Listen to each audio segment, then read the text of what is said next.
Assalamu alaikum. This is today's lecture, which I am going to record. This lecture is about power factor. What is power factor? You all have already listened about the power factor almost in second semester, and then after, I think in every semester you have listened about the power factor, especially in electrical machines. Power factor is very much discussed. The cosine of angle made between the voltage and current is called power factor. हमारे पास voltage की एक sine wave होती है, एक current की sine wave होती है। तो आप लोगों को पता होगा कि वोल्टेज की साइन वेव या करंट की साइन वेव या लीड करते हैं या लैग करते हैं। जब हम कैपेसिटर लगाते हैं तो वो लीड करता है, जब हम इंडक्टर लगाते हैं तो वो लैग करता है। तो उसमें जो गैप आ रहा होता है वोल्टेज और करंट की वेव फॉर्म में, तो वो जो एंगल बनता है उसको हम कहते हैं power factor. In AC circuit there is always the phase difference. ये डिफरेंस का स्पेलिंग यहाँ पे गलत है। The phase difference between the voltage and current. AC circuit में हमेशा फेज डिफरेंस होता है वोल्टेज और करंट में, which is calculated in terms of a power factor, जिसको हम पावर फैक्टर के हिसाब से कैलकुलेट करते हैं। अब वो फेज डिफरेंस क्यों होता है? ड्यू टू कैपेसिटिव लोड और इंडक्टिव लोड। दैट्स व्हाई हम लिखते हैं P is equal to VI sine theta, या V is equal to IR लिखते हैं तो V इज इक्वल टू लिखते हैं V is equal to IR cos theta. तो cos थीटा जो है असल में ये V और I के बीच में जो एंगल है उसको हम कहते हैं, और cos थीटा असल में पावर फैक्टर है। पावर फैक्टर का फार्मूला भी यही है कि PF is equal to cos theta. If the load is inductive, the current lags behind the voltage and the power factor is lagging. इसका अभी मैंने पहले जिक्र किया। If the load is capacitive, the current leads the voltage and the power factor is leading. इसका भी मैंने जिक्र किया। The value of power factor can never be more than unity. Power factor जो है 1 से ज्यादा नहीं हो सकता, हमेशा 1 रहेगा या 1 से कम रहेगा। ऑलमोस्ट ज्यादातर 1 से कम रहता है। 1 आइडियल केस होता है। It is usual practice to attach the word lagging or leading with the numerical value of the power factor to signify whether the current lags or lead the voltage. एक आम practice है कि हम word use करते हैं lagging या leading. इसलिए use करते हैं कि हम ये बताना चाहते हैं कितना लैग करता है या कितना लीड करता है। लैग कहता है पीछे रह जाने को, लीड कहता है आगे बढ़ने को। तो 0.5 लैग कर रहा है, 0.2 लैग कर रहा है, 0.3 लीड कर रहा है। इससे पता लगता है कि कितना पीछे है या कितना आगे है। Thus, if the current has a power factor of 0.5 and current lags the voltage, अगर सर्किट का पावर फैक्टर 0.5 है और करंट जो है वो वोल्टेज से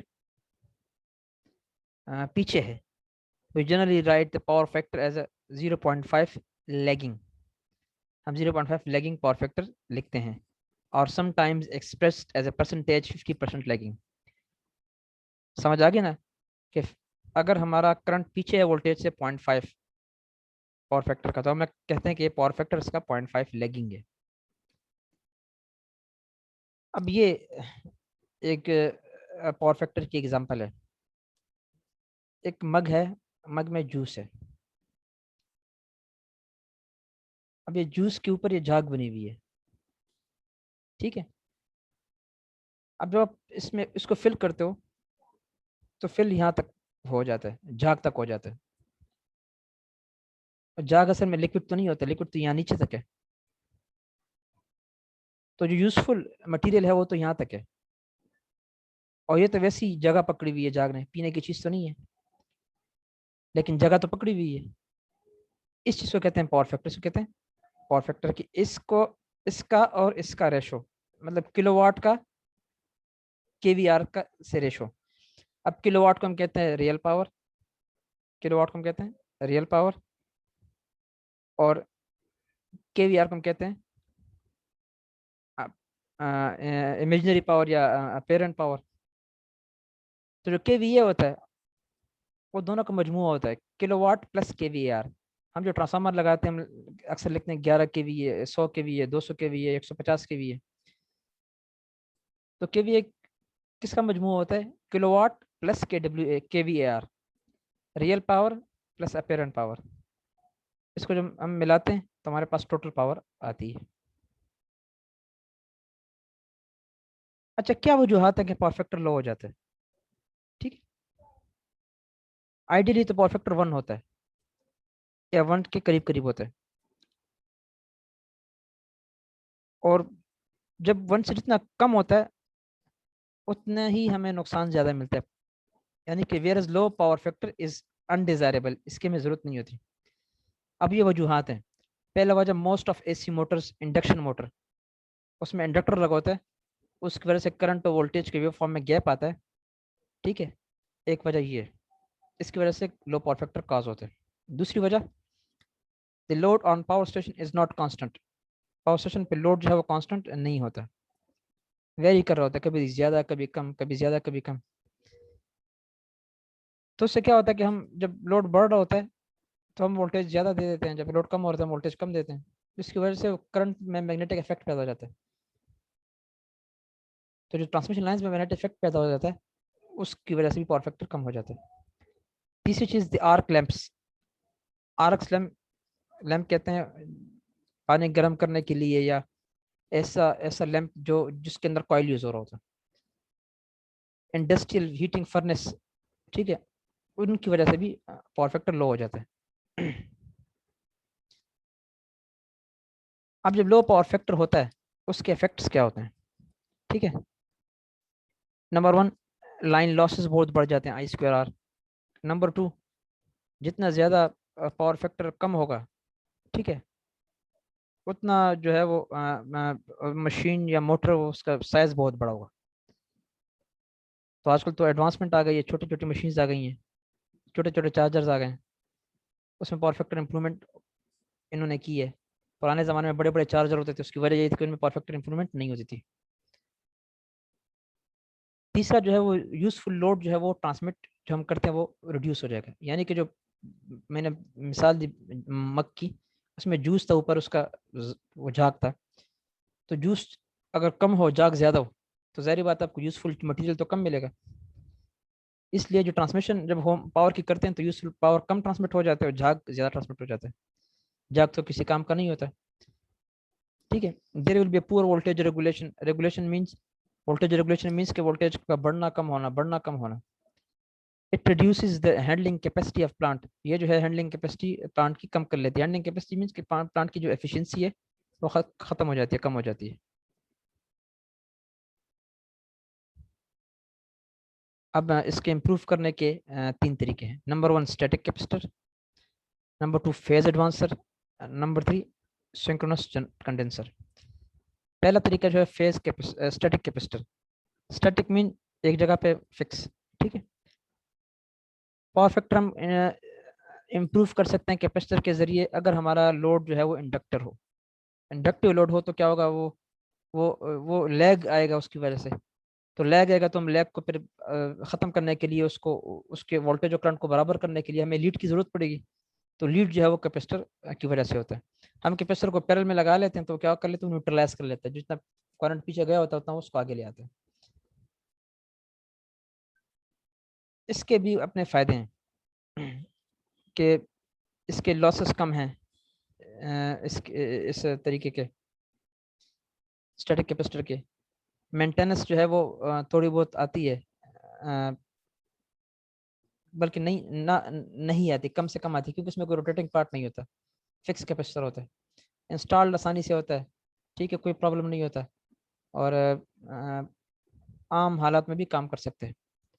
नुकसान इसका क्या है कि इसकी लाइफ टाइम 8 से 10 साल, हर 8 से 10 साल बाद आपको चेंज करना पड़ेगा, और डैमेज बड़ी आसानी से हो जाता है अगर वोल्टेज बहुत ज़्यादा बढ़ गई। ठीक है, और अगर एक दफ़ा डैमेज हो गया तो फिर उसको रिपेयर करना अनइकोनॉमिकल है, उस पर ज़्यादा खर्चा आता है। ठीक है, तो ये इसका नुकसान आता है। ये उसके कुछ पिक्चर्स हैं, देख लें, ये ट्रांसफार्मर्स हैं। ठीक है, एक फेज, दूसरा फेज, तीसरा फेज, ये कैपेसिटर्स हमने लगाए हुए, सारे कैपेसिटर्स हैं। इससे क्या कर रहे हैं, इससे ये पावर फैक्टर कम कर रहे हैं, बरा इक्वल कर रहे हैं। ये भी एक एग्जांपल है कि कैपेसिटर हमने पैरेलल में लगाए हुए हैं। ठीक है, यहाँ देख लें, ये 3 फेज के सामने हमने पैरेलल में कैपेसिटर लगाए हुए हैं। The second method is phase advancer. The phase advancer is used to improve the power factor of induction motor. Whenever we use induction motor as a load, so we face the lead or lag of power of the current or voltage. So in that case, we use a phase advancer. The low power factor of an induction motor is due to the fact that its stator winding draws exciting current when lags behind the supply voltage by 90 degrees. मतलब जब हम induction motor लगाते हैं तो exciting current जो है वो इतना ज्यादा ड्रा करता है, खींचता है, जिसकी वजह से वो करंट 90 डिग्री के एंगल से पीछे हो जाता है। तो फिर हमें वो करंट 90 डिग्री एंगल आगे लेके आना होता है। Third point is if the exciting ampere turns can be provided from other source, यानी कि जो एक्साइटिंग करंट है उसके लिए हम अलग सोर्स लगाएं। जिस तरह हम जनरेटर में देख लें, बैटरी हमने लगाई होती है, जनरेटर में बैटरी की क्या जरूरत पड़ती है, वो इनिशियल एक्साइटमेंट, इनिशियल वो एक पुश देता है, तो एक्साइटेशन के लिए हम लगाते हैं। ठीक है, तो अगर हम बाहर से कोई सोर्स लगाएं एक्साइटेशन के लिए, ठीक है, फिर क्या होता है, उस केस में फिर पावर फैक्टर खुद ब खुद इंप्रूव हो जाता है। This job is accomplished by phase advancer which is simply N AC exciter. वो एक्साइटर जो है उसको हम फेज एडवांसर कह सकते हैं। ये काम बड़े आसानी से कर सकते हैं फेज एडवांसर, जिसको हम कहते हैं एसी एक्साइटर। एसी एक्साइट करता है। The phase advancer is mounted on the same shaft as the main motor and is connected in the rotor circuit of motor. उसी शाफ्ट पे उसको हम यूज कर सकते हैं जिस शाफ्ट पे हमने मेन मोटर को लगाया होता है। इसका जो मेन डिसएडवांटेज है वो क्या है कि वो जो 200 हॉर्स पावर के से ऊपर का मोटर हो उसके लिए ये काम का नहीं है, यानी बड़े मोटर के लिए ये फेज एडवांसर काम नहीं करता। The third method is synchronous condenser. Synchronous condenser जो है ये भी एक मोटर है, ठीक है, विदाउट शाफ्ट, ठीक है, एज ए कैपेसिटर ये काम करती है।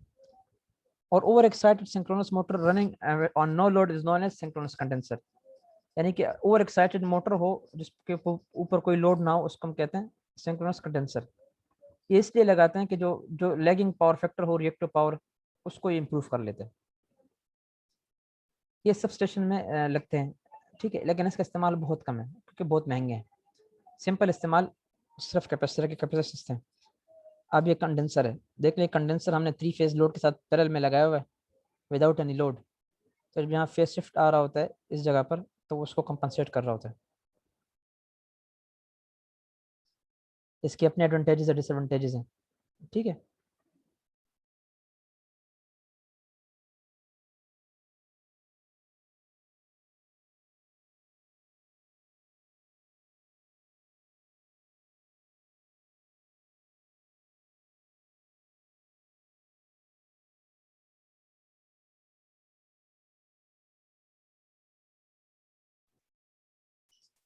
एडवांटेजेस इसके हैं, by using the field excitation the magnitude of a current drawn by the motor can be changed by any amount.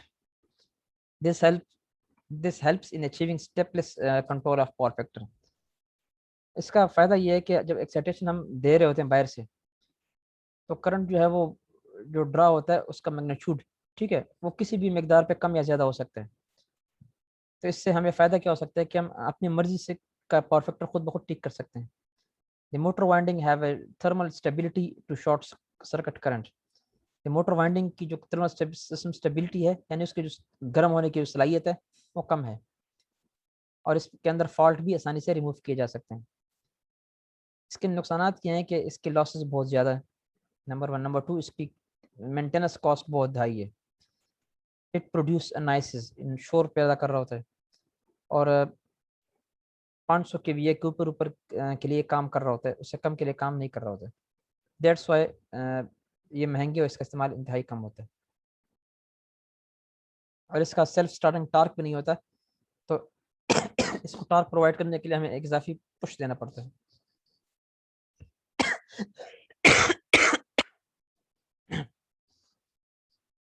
ये एक पावर ट्रायंगल है जिसको आपने पढ़ा होगा कि हमारे पास वी आई है, तो वी आई का जब कॉस्ट लेते हैं उसको हम कहते हैं एक्टिव पावर, जब वी आई का साइन लेते हैं उसको कहते हैं रिएक्टिव पावर, और उन दोनों को मिला लेते हैं तो उसको हम कहते हैं apparent power. Active power plus reactive power is equal to apparent power. ये फार्मूला है, आप लोगों ने पढ़ा होगा इसको। ये पावर फैक्टर का फार्मूला है कि पावर फैक्टर कॉस थीटा किसके बराबर है, active power divide by apparent power, kilowatt divide by KVA. ये सिंपल चीज़ें हैं, मैथमेटिक्स है, आपके एग्जाम कोर्स का हिस्सा नहीं है, आप ना भी करें तो इट्स ओके। हम इसको इम्प्रूव भी कर सकते हैं, पावर फैक्टर को हम यहाँ पे कैपेसिटर लगा लेते तो केवीए यहाँ से यहाँ आ जाता है, जो केवीए जब यहाँ से यहाँ आ जाता है तो हमारा केवीआर जो है कम हो जाता है, तो हमारी इंप्रूवमेंट हो जाती है। That's all for today lecture. इसको आपने ज़रूर सुनना इस लेक्चर को, एग्ज़ाम में आएगा, ये नहीं कि मैं अपलोड करूँ आप नहीं सुनता हूँ, ठीक है, सुनना ज़रूरी है आपके लिए। Thank you all.